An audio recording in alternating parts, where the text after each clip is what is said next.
Alright, cool. Let's keep going on the Baudrillard train here. Well, the Simulacra and Simulation train. Right into the chapter titled The Implosion of Meaning in the Media. So Baudrillard begins this chapter by proposing three hypotheses, or that there could be three hypotheses. The first goes as follows. Either information produces meaning, a negentropic factor, but cannot make up for the brutal loss of signification in every domain, or information has nothing to do with signification, it is merely something else, an operational model of another order, outside meaning, and of the circulation of meaning strictly speaking. And the third hypothesis is that, very much on the contrary, there is a rigorous and necessary correlation between the two, to the extent that information is directly destructive of meaning and signification, or that it neutralizes them. So, without necessarily taking sides or trying to point to which one of these theses is the most correct, I actually don't know of anyone who's done that, but anyways, sticking to the general theme that we explored in the last part to this book, the term obscenity plays a pretty interesting role in Baudrillard's work. So when in this chapter, at least with the title, when he's referring to a thing called an implosion of meaning, it's really an abundance of meaning. So that is tied to the term obscenity, which is really just taking your given factor, your given instance, and bringing it to the nth factor, right? Becoming more than itself, the hyper-real version.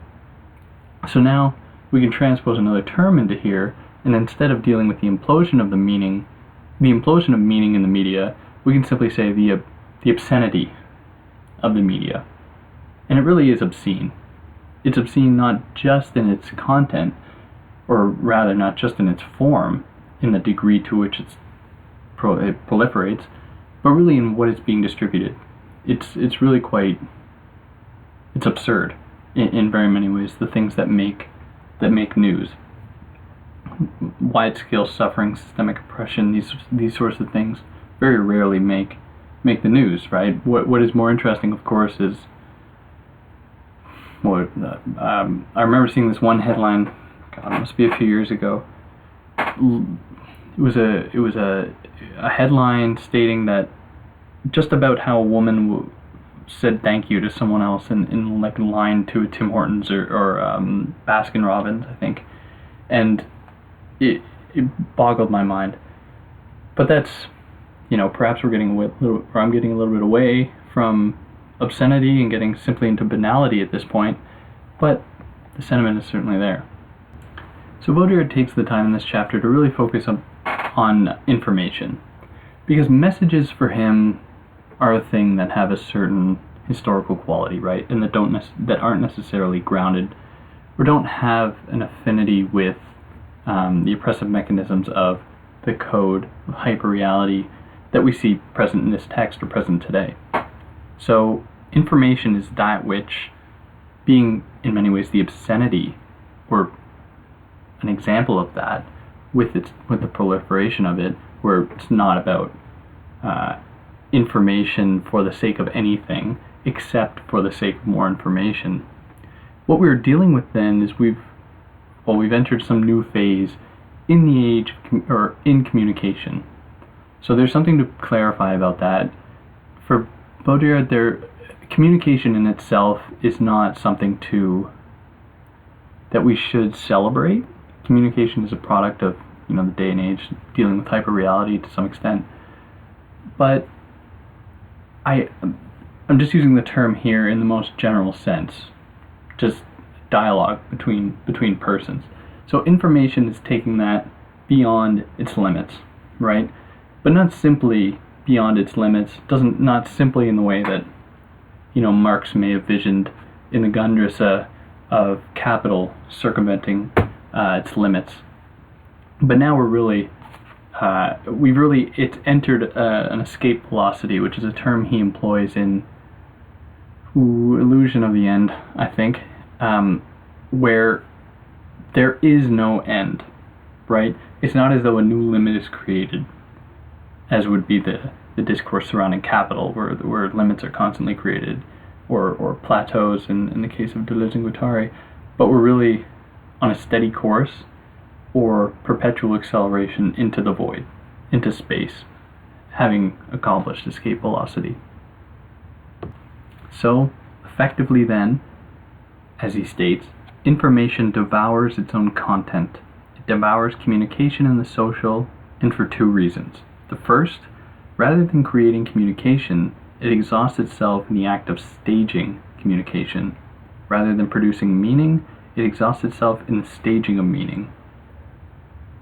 And then the second, before I go back and kind of unpack each, is that behind this exacerbated mise-en-scène of communication, the mass media, the pressure of information pursues an irresistible destructuration of the social. Thus information dissolves meaning and dissolves the social in a sort of nebulous state dedicated not to a surplus of innovation, but, on the contrary, to total entropy. So in a sense, these are very similar explanations for the role that information plays in, its own cannibalistic type tendencies, in that it devours its own image or its own content. And the effect that this has had on sociality is made plain to see when Baudrillard states that whoever is underexposed to the media is desocialized or virtually asocial. I can give some, I would normally try to avoid anecdotal evidence, but in opposition to what Baudrillard proposes here, and it's not a great counter-argument, I went very many years. I only recently got a cell phone after my however many years going through university and all that, and I wouldn't say I was any less social than anyone else. So what I would propose with that is that, despite Baudrillard's claim, where when we read him, we kind of have to accept that he's speaking about these totalizing systems. So the media as being just one, where even those spaces that fall outside of it, in a kind of Hegelian turn, in the way that Foucault thinks about it at the end of the Archaeology of Knowledge, even those spaces that fall out of it work for it in some way or other, whether it be through a sort of affirmation through negation type thing. But however you'd have it, from my own experience, I feel as though there are ways to oppose this structure, and it has to be a very individualistic thing. A whole, a totalizing framework to challenge a totalizing framework would just mirror the same structural inequalities or the same structural issues that Baudrillard sees present here in the world, that is. So, and ironically, I don't want to place all this emphasis on the individual, but in a sense, given my own experience, or how each and any one of us finds our ways to disconnect, if we do, there do seem to be moments in which these systems are opposed. So if I jump back a little bit to some of his previous texts, Baudrillard does outline modes of resistance. Many people like to think, at least many people I've spoken to, think that, Baudrillard's a very cynical, pessimistic thinker, very apathetic, generally complacent in the logic of the system. But in fact, he proposes that there are ways to challenge system in some way or other. One of them would include graffiti. I think that there are moments when he's really he advocates for street violence, stuff like that, stuff that really throws a wedge or really disturbs the tranquility of it all. So this kind of totalizing system, Baudrillard takes this idea to suggest that if there is such a system, then the idea of the medium, or the media, would fall prey to that very totalization. So consequently, he argues that finally the medium is the message not only signifies the end of the message, but also the end of the medium. He continues, there are no more media in the literal sense of the word. I'm speaking particularly of electronic mass media, that is, of a mediating power between one reality and another, between one state of the real and another, neither in content nor in form. Strictly, this is what implosion signifies, the absorption of one pole into the other. He continues, the medium and the real are now in a single nebula, whose truth is indecipherable. So at one time, following McLuhan's famous proposal, the medium is the message, that implied in some capacity that there was a distinction to be made, not only between the medium and the message, but between the medium and the person viewing it, the kind of unnamed subject that is there to observe this interaction, or this, chiastic reversal. That's a redundant term, but this reversal between the medium and the message. These two things have come together, right? They folded into one another, according to Baudrillard. This subject, because they too have fallen prey to this system, have taken on a new form, right? They've now come to occupy the role of the masses, which is a term that is explored a little bit in a little bit more depth in the shadow of the silent majorities. Probably the one I'll do after this book here. But what he says of this is that there is a paradox in the inextricable conjunction of the masses and the media. And he asks, do the media neutralize meaning and produce unformed or informed masses? Or is it the masses who victoriously resist the media by directing or absorbing all the messages that the media produce without responding to them? Some time ago, in Requiem for the Media was another text that he wrote that was compiled for a critique of the political economy of the sign. What he did there is very much the same as what he's doing here right now. Here, there's a little bit more of an emphasis on this thing called simulation, which he hadn't fully grasped or hadn't fully explored in that previous text. That was his third book for a critique of the political economy of the sign. But anyways, sorry, I digress.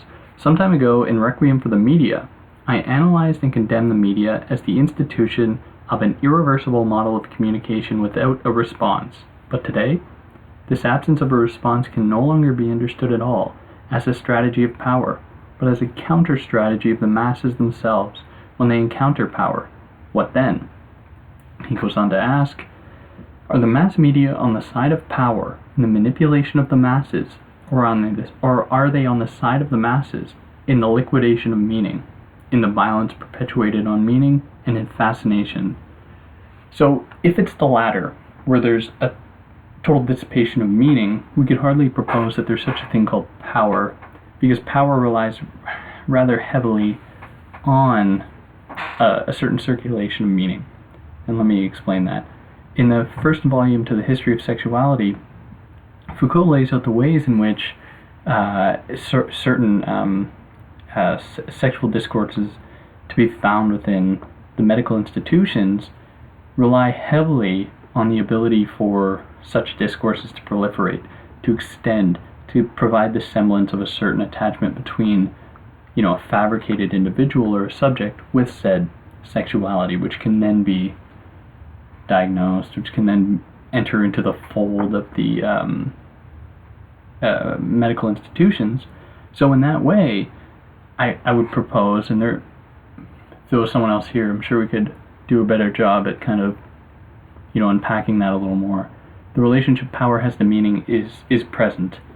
So in this way, when Baudrillard proposes that there is a dissipation of meaning, especially in the way that the masses digest it, consume it, don't, make nothing of it, then we can see the general disappearance of power. So this was in some ways his critique of Foucault in Forget Foucault and in Symbolic Exchange and Death, right? Where Baudrillard's thinking about critical theory after power, about critical theory after production, about critical theory after the unconscious, where he just proposes that we can't take these things as being unchanging, always present entities, but that are actually negotiated in some form or other. So I would, tread on the side of the ladder and say there's a general disappearance of power. It's absorbed, rendered, it's kind of diluted, right? Where meaning, if it is distributed to everyone, and I don't want to sound like a shitty elitist, but if meaning is distributed to everyone in some form or other, then I wonder if it can keep being meaning, where there is a certain esotericism. Meaning is rather esoteric, and if you take away that component, I wonder if you'd still be left with meaning. So in the face of this, we're left with one strategy, and that strategy is to oppose this proliferation of meaning, the kind of extension of ideas, which very ironically I am doing the very opposite of right now. But Baudrillard would want to see that, the dissipation of these technologies of the mass media. So one example, another way I could illuminate this is with the example of France. There's a pretty fantastic book called The Discovery of France that deals with the subject of France becoming Paris. Now what I mean by that is that outside of Paris, for a very long time, there was hardly this thing called France. From village to village, people spoke different languages, they believed very different things about mysticism, about spirituality, about culture, whatever these things may have meant at the time. But then, with the development of trains, of communication, slowly, where these ideas were coming out of, notably Paris, the countryside began to look like Paris. Not physically, but rather the culture started to adapt and assimilate to that. So in a sense, a Baudrillardian critique has to consider that as well, where it's not just about the mass media and how we think about it in relation to CNN or Fox, but just communication in general that far predates these contemporary institutions. So Baudrillard continues this idea in the following chapter, Absolute Advertising, Ground Zero Advertising, to kind of propose to think about advertising in relation to his ideas in the previous chapter. So what he says is that advertising has led to the general disappearance of a distinction between consumers and producers. So he's able to make this argument by stating that as a medium becomes its own message, advertising is completely in unison with the social, whose historical necessity has found itself absorbed by the pure and simple demand for the social, the demand that the social function like a business, a group of services, a mode of living, or of survival. The social must be saved just as nature must be preserved. The social is our niche, whereas formerly it was a sort of revolution in its very project. So the mediated image, or at least if we think about advertising specifically, advertising for the sake of consuming an object, is not simply to consume said object, but it is in the service of consuming advertising, if we follow along with Baudrillard's claims, does serve something of a cultural need, being part of that endless proliferation, hence the endless consumption. We want to be consuming said advertising as well, therefore contributing, at least supplementing his thoughts about that subject in relation to the idea of the medium and the message, where that subject no longer has that sort of autonomy they once had in being able to recognize the thing that they actually want, where they're being fed things beyond their control, or things they may not even know about. But even more, this comes out in other forms, where it's not simply the passive consumer that loses this sort of identity, but the person that is, an active agent in, the world, as a political agent, precisely because, as he states, the economic and the political have folded into one another, or become indistinguishable in the age of the mass media. Any sort of political agent is in themselves working within an economic system, which is, we've at that point entered a great deal of ambiguity, won't be able to actually discern the extent to which they belong to either or category. So this results in some kind of a passage from fundamentally saying and repeating incessantly, I buy, I consume, I take pleasure. Today repeats in other forms. I vote, I participate, I am present, I am concerned, which are the mirror of a paradoxical mockery, mirror of the indifference of all public signification. So you have on the one end those people that are indifferent, right, that just don't simply engage. And on the other end, you have the way in which those people that do engage are in fact participating in the very system they seek to oppose, hence his claim that it is the mirror of that sort of political indifference. But again, I would like to make clear that for my own part, I don't see this as being Baudrillard's claim for there being a lack of opportunity for resistance or anything of that sort, but that we must consider the extent to which the resistance in which we engage in at any point does in fact reproduce that logic of the system. Now this is an important exercise to conduct at any given time, thinking about, I don't know, the racism present in some LGBTQ communities, or the sexism present in some of such communities, and I just use that one because it's floating around quite prominently today. How these things have to be addressed in such communities, and that is for the better, in part, of that very community, or of that very. It would be erroneous to simply call those groups resistive groups. Like, these are people who are trying to survive with every breath they can muster, but how there is present in those very groups sort of micro-fascisms, right, in the Deleuzian sense, that have to be addressed. And in very much the same way, I believe that there is such a thing, these things can be addressed, or at least the concerns that Baudrillard raises, in any group, any sort of resistive capacity, so as to try and push a form of resistance that does in fact consider that. So generally, we can think of this system as being, thinking about the beginning of this book, the production of things without there being an original, production of images, information, messages without an original. Baudrillard proposes a historical alternative, and that is the form of the double. So what he says about the double, which has that sort of affinity with, we think of Freud and the Heimlich, the unheimlich, he states that of all the prostheses that mark the history of the body, the double is doubtless the oldest. But the double is precisely not a prosthesis. It is an imaginary figure which, just like the soul, the shadow, the mirror image, haunts the subject like his other. So a good example of this can be found at the end of The Consumer Society, his second book, with the story The Student in Prague, which, in 5-second overview, a student in Prague sells his soul to the devil, doesn't sell his soul, sells his image to the devil in order to get some money or get something, and all of a sudden the student can no longer get anything done because the devil, his clone, his double, if you will, has taken over his life, does everything in advance, to the point that the student gets so fed up with this he decides to kill his double, only to find that as he shoots his double dead, he starts to die too. So this idea has been with Baudrillard for a little while.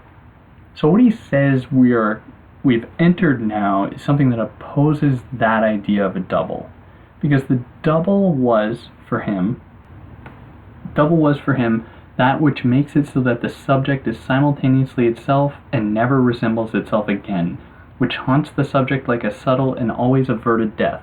So this plays into the thesis he proposes in Seduction, that idea of the secret, of the challenge, that kind of unknown factor, that kind of unknown component, the unheimlich, that thing that can sneak in, and not by showing us something we are not familiar with, undo us, but by showing us something we are overly familiar with, undo us, right? The horror films that take place in the residential streets, where the real horror is not to be found in the poltergeist, but is to be found in the actions of the humans, or anything like that.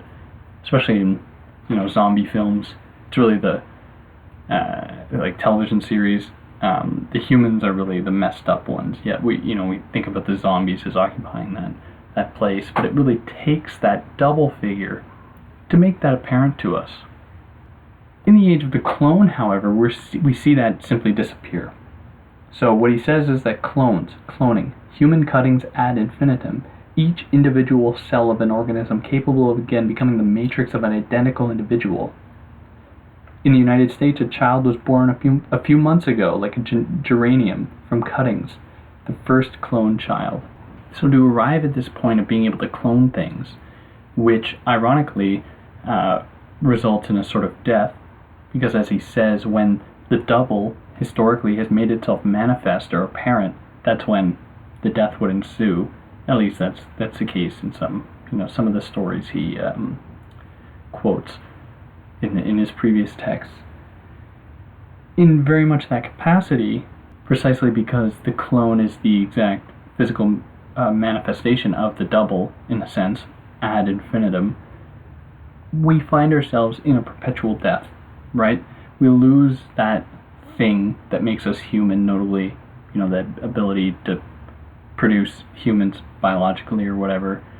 And now, precisely because we've lost that very ability to give birth in that sense, not because it's disappeared yet, but it's on its way. Kind of like the Frankenstein dream, where you have, Victor Frankenstein really just being afraid of women, women, disgusting, gross women, and him saying, how can I get around a woman to make a child, right?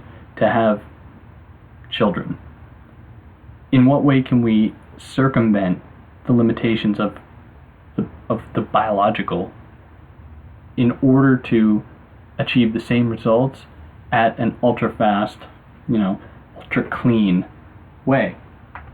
So what phase we've arrived at is, I guess, in a sense, the hyperreal body phase, the hyperreal birthing phase, if clones really take off in that way.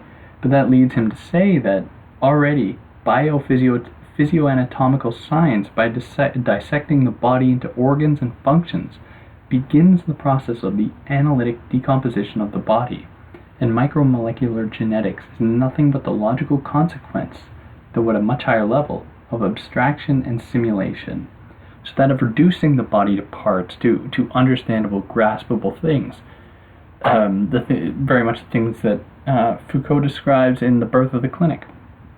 That desire to cut open bodies.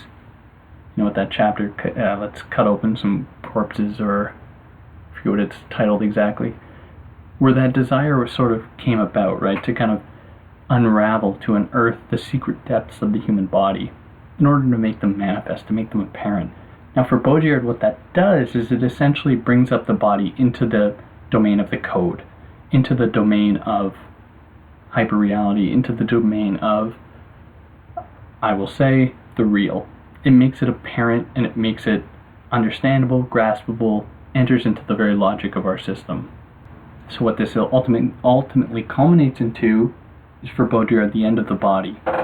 Now this is something that my own work deals with, is thinking about Baudrillard in relation to posthumanism, where I don't want to read Baudrillard as someone that romanticizes this humanist figure, this human figure that once existed, but rather when Baudrillard talks about the end of the human, right, or the expulsion of the human, or anything like that, what I believe he's referring to is the end of the human as possibility, or the end of the human as ambiguity, if you will. And it is if we can think of Baudrillard being posthumanism, that is not something to be celebrated, because that is something where the body has entered into this bio and anatomical, physical location that has ripped away its radical alterity, that has taken away its illusion in favor of its total operativity. So when Baudrillard is referring to it like the body as it once existed, or the human. What I believe he means is the human that is always changing. It's that human that resists classification, and therefore, when he uses the term human, it's not a steady figure. It's just he uses it metaphorically. It's just to help signify what it is he's talking about. Now, it would have been helpful if he actually said that at some point, because on first glance, it would seem as though, okay, all we have to do is go back to this kind of figure here, or that, Baudrillard, like, you say that you're opposed to these kind of scientific apparatuses because they designate, codify, determine the human, when in fact you believe at a time that was a human has always been as such. And it would be quite ironic, and it leaves him open to attack, and it's certainly attacks I've seen, but I try to defend him in that way. And he also takes this moment to think about cancer, and the way that cancer, being a disease of this kind of post-human, ultra-human, what role that plays. And for him, it is useless to ask oneself if cancer is an illness of the capitalist age. So he makes a distinction here. It is in effect the illness that controls all contemporary pathology, because it is the very form of the virulence of the code, an exacerbated redundancy of the same signals, an exacerbated redundancy of the same cells. This is an idea he expands upon in chapter Virulence and Prophylaxis in Screened Out, I believe is when it first appeared. But where he says that cancer, and there he talks about AIDS, but I'll get into that when I get to that text.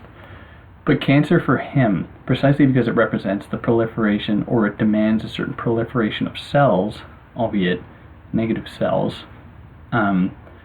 matches and in a sense mirrors the very logic of the system. So it's for that reason he says that, okay, of course he recognizes that cancer has existed for a very long time. He uses it as a metaphor to think about the way in which nothing lies outside of the system, right? Disease is very much a part of it. And in what ways do diseases affect certain populations that exist outside of the domain of, the sterilized, whitewashed system in which we find ourselves disproportionately, and how does it disproportionately affect such people? Which is ultimately just an attempt, just a strategy by the system to eradicate difference, to eradicate contradiction. So Baudrillard, like Apocalypse Now, looks at another piece of another cultural artifact, Crash. So Crash is a book by, oh my god, it's eluding me, J.G. Ballard. Sorry. I haven't read the book. I've seen the film, Cronenberg's Crash. So in that film, there are people that love watching cars crash, and they reenact certain famous deaths with people actually in the cars, and people actually get hurt. But this arouses people to see cars crashing together. So what Baudrillard says about that is, from a classical, even cybernetic perspective, technology is an extension of the body. It is the functional sophistication of human organism that permits it to be equal to nature and to invest triumphantly in nature. So he goes on, in the apocalyptic and Baroque version of Crash, technology is the mortal deconstruction of the body, no longer a functional medium, but the extension of death, the dismemberment and cutting to pieces, not in the pejorative allusion of a lost unity of the subject, which is still the horizon of psychoanalysis, but in the explosive vision of a body delivered to symbolic wounds, of a body confused with technology in its violating and violent dimension, in the savage and continual surgery that violence exercises, incisions, excisions, scarifications, the chasms of the body, of which the sexual wounds and pleasures of the body are only a particular case, and mechanical servitude in work, its pacified caricature, a body without organs, where pleasure of the organs, entirely subjected to the mark, to cutting, to the technical scar, under the shining sign of a sexuality without a referential and without limits. So in a way has this notion of sexuality, kind of, Deleuze in Dream realized. In what way does this body not point to anything human per se, but is really just an extension of the logic of take the vehicle, for instance. Take, for instance, you ever watch a car ad, and one of the things you notice in the car ad is that there's very, very often a kind of narrative around escape in car ads about a sort of liberation, emancipating oneself from limits, from boundaries. So Baudrillard sees that happening here. And the way in which sexuality plays with that in the film Crash or in the book Crash, for him, shows the way in which the logic of the code in some form or other, seeing no limits, right, trying to ground everything in its purview, how that affects not only advertising, but sexuality, and not only advertising or sexuality, but technology. So the result has been, and he gets to this by looking at Crash, and in this chapter, he presents very long quotes and kind of analyzes each of them. But he says that in Crash, no more fiction or reality. It is hyperreality that abolishes both. Not even a critical regression is possible.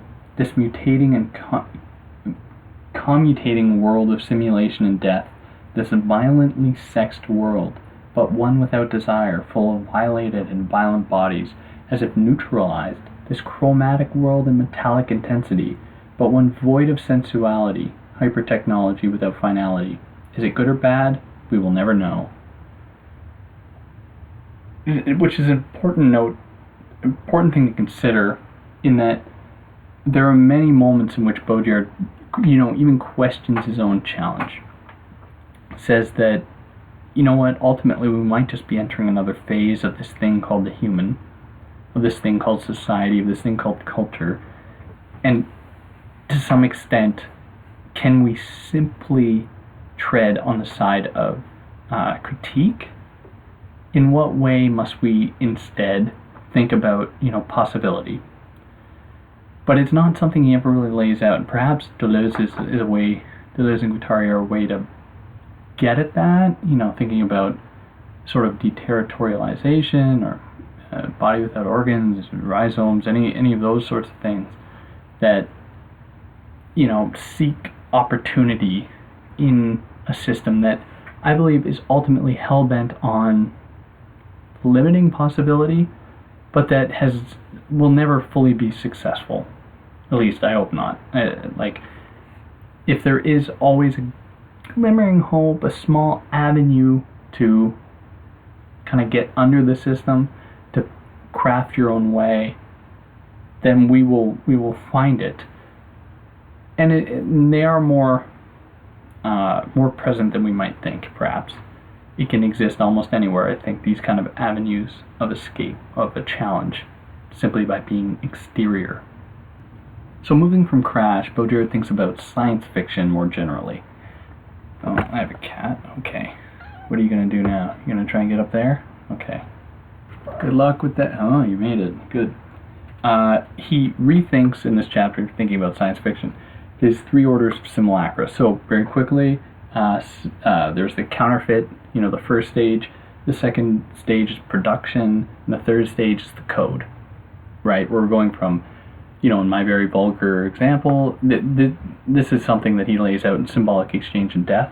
There's another smaller published work called Simulations that places the chapter from Symbolic Exchange and Death and the Procession of Simulacra, the first chapter in here, together, which is good to read back to back. But so we have these three orders, and the way in which I think about it would be where the counterfeit is that, production of reality in the form of a painting or whatever, that is very much a move away from reality. The second order production, much more difficult to kind of lay out in my mind, but as he states it here, it's simulacra that are productivist, founded on energy, force, its materialization by the machine, and in the whole system of production. So in this one, we find the real for him, what he states in Symbolic Exchange and Death. And then the third phase being the code, or the total operationality, hyperreality, the aim of total control, essentially. So for him, science fiction is caught in the second order, along with the real, or reality. A thing that, as I'd mentioned, where production exists, where libidinal drives exist, where the unconscious exists, anything of that sort. So for us, he states that we have a sort of nostalgia for second-order simulacra of the real, right? We've totally lost sight of the third stage. And even today, I'd go so far as to say that if, as anyone would listen to my last video here, proposing that after the fourth stage, which is something I kind of unpack a little bit, you see a kind of endless proliferation. We have a certain sort of yearning for the third phase. But now, when he's writing this book, he's thinking we have a yearning for the second phase, the real. So that's where science fiction is, which leads him to say this. Perhaps science fiction from the cybernetic and hyperreal era can only exhaust itself, and its artificial resurrection of historical worlds can only try to reconstruct in vitro, down to the smallest details, the perimeters of a prior world, the events, the people, the ideologies of the past, emptied of meaning, of their original process, but hallucinatory with retrospective truth. Now, does that truth ever really exist? That's certainly a point of contention. But for me, it's not something that was ever fully realized. As he states in a later book, reality only existed briefly and then it began to disappear. Reality only had a very short lifespan before it died, before it disappeared, before it succumbed to the third order. So science fiction in that sense doesn't create the possibility or predict a certain future. Or let's take the example of Black Mirror. Really, a cool show. But a show that has kind of evoked a sort of nostalgia for a time, or at least by opening up a sort of criticism of our, reliance on technology in whatever capacity it's demonstrated in any episode. How in what way those technologies are moving us away from a sort of, air quotes, real human being, which is just a reality that belongs to another order of simulation, for Baudrillard here. So it's not as though we'd ever really be going back to something good, to something that is more real than real. And even if we did, that would just be another trompe l'oeil. It would just be another trick of the eye, just simply placed into a sort of artificial type resurrection of a time that never existed, right? A total matrix, if you will. So in very many ways, certain oppressive institutions only began to exist as soon as we started to claim that there was a sort of rational aspect to the human, right? So he states that in the same way one discovers psychology, sociology, the sexuality of prisoners, as soon as it becomes impossible to purely and simply incarnate them, one discovers that the prisoner needs liberty, sexuality, normalcy to withstand prison, just as industrial-bred animals need a certain quality of life to die within the norm. So he continues that never would the humanities or psychoanalysis have existed if it had been miraculously possible to reduce man to his rational behaviors. So the whole discovery of the psychological, whose complexity can extend ad infinitum, comes from nothing but the impossibility of exploiting to death, of incarnating to death, of fattening to death, in the case of the animals, according to the strict law of equivalences. So only by making those things understandable, graspable, the kind of logic of modernity, the Enlightenment logic that led inevitably to the gas chambers, that led inevitably to, death camps, really awful things. So he mentions animals, and he takes some time to think about that for some reason. I don't know why. It's interesting, I just don't know why he thought of that. But what he says about that is that animals were only demoted to the status of inhumanity as reason and humanism progressed, a logic parallel to that of racism. An objective animal reign has only existed since man has existed. It would take too long to redo the genealogy of their respective statuses, but the abyss that separates them today, the one that permits us to send beasts in our place to respond to the terrifying universe of space and laboratories, the one that permits the liquidation of species even as they are archived as specimens of the African reserves or in the hell of zoos. Since there is no room for them in our culture than there is for the dead, the whole covered by a racist sentimentality, baby seals, Brigitte Bardot, this abyss that separates them follows domestication, just as true racism follows slavery, which is a fascinating claim, because can we say that racism is something that exists prior to its, I guess, institutional manifestation? Where, let me give an example. There's a book that I haven't read yet by Roberto Calasso. I believe it's called, it's in Italian. It's called Il Celeste. Let me look it up. It's called Il Cacciatore Celeste. No, I don't have any Italian, so that pronunciation probably sucked. But reading the description, he claims that humans at one time, let's say they left their community or their village or whatever, and they came across another human or an animal they didn't recognize. They did not know if they were in the presence of the same species. They did not know if they were in the presence of gods, of animals, or anything else, because they simply didn't have those broad categories of human, animal, anything like that. So at that time, before the kind of systematic introduction of these broad categories, before that time, could it have been considered that racism permeated? I would say not, because it wasn't as though we had a sort of logic to explain it, or a sort of logic that abides by some kind of historical foundation.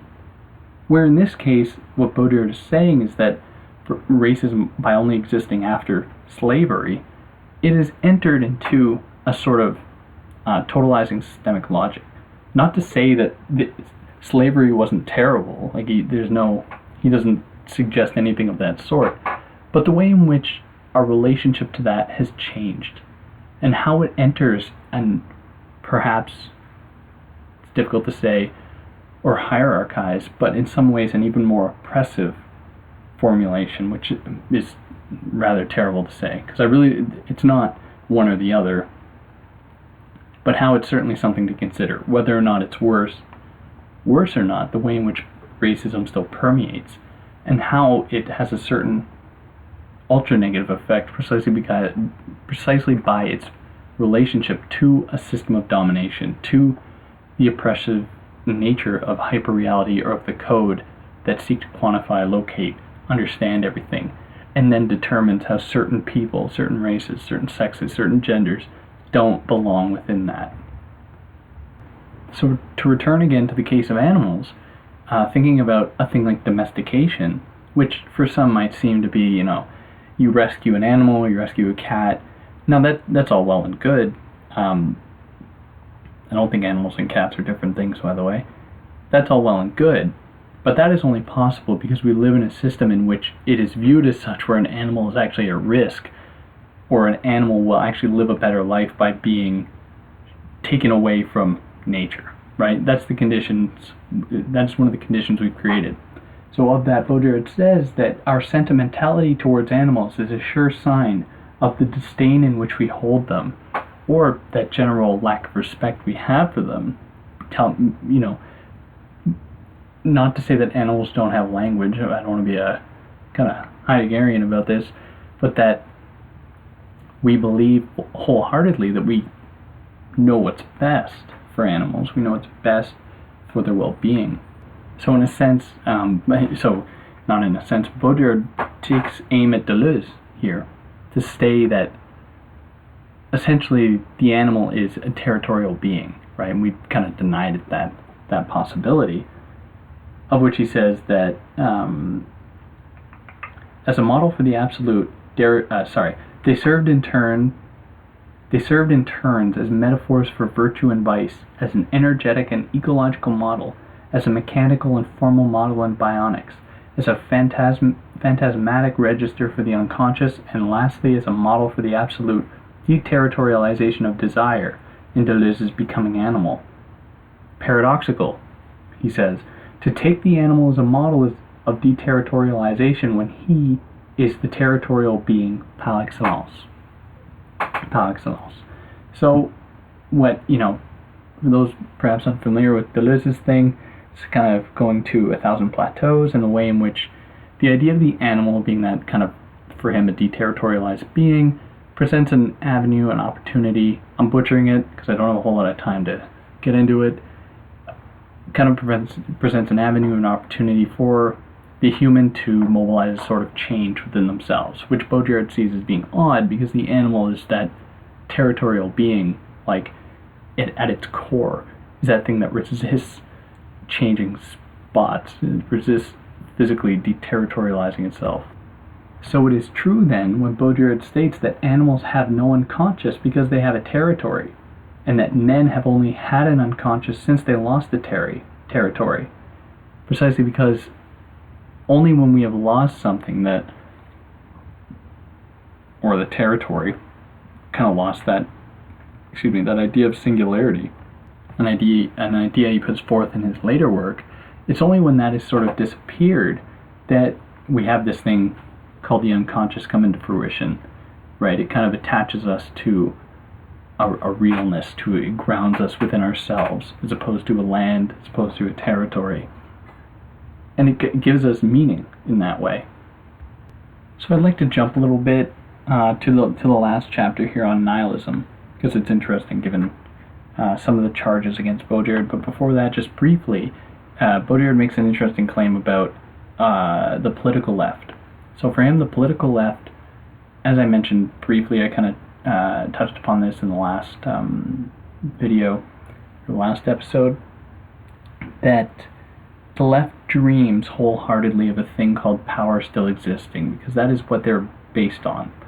The idea that there is, a form of power, whether it be fascist, totalitarian, dictatorship, or whatever, that it is supposed to oppose, and therefore keeps trying to rejuvenate the idea of that in order to, I guess, produce a sort of counter-narrative, which, if we accept Baudrillard's argument, is certainly just another trick the system plays, because it feeds into that, still that proliferation of meaning, the proliferation of messages within the media sphere. So, I just like that point. But I want to jump to the last chapter on nihilism, because he says flat out, I am a nihilist, word for word. So he says that I observe, I accept, I assume the immense process of the destruction of appearances. Now this is, according to Jerry Coulter, who's founder of the International Journal of Baudrillard Studies, that Baudrillard is speaking to, in his work primarily, a strategy of indifference. Now what does that necessarily look like? Well, Baudrillard states that those who strike with meaning is killed by meaning. So we must, unless we wish to be killed by the very logic of the system that we seek to oppose, we must resist meaning. What better way to resist meaning than to, take on this role of nihilist, or nihilism. Now for my own part, not that anyone really cares, this isn't something that I hold on to in my own political affairs. For me, I see a divide. I think there is that which I can always consider in the theoretical domain and allow it to influence the way in which I engage in my political life. But at the same time, I always see the necessity of challenging, the necessity of being outside and engaging in political activities and whatnot. But rather, I digress. So what Baudrillard says that if it is nihilistic to privilege this point of inertia, so this point of inertia is kind of that perpetual proliferation of images, perpetual proliferation of meaning. So if it is nihilistic to privilege this point of inertia and the analysis of the irreversibility of systems up to the point of no return, then I am a nihilist. So the only challenge, he suggests, is that theoretical violence.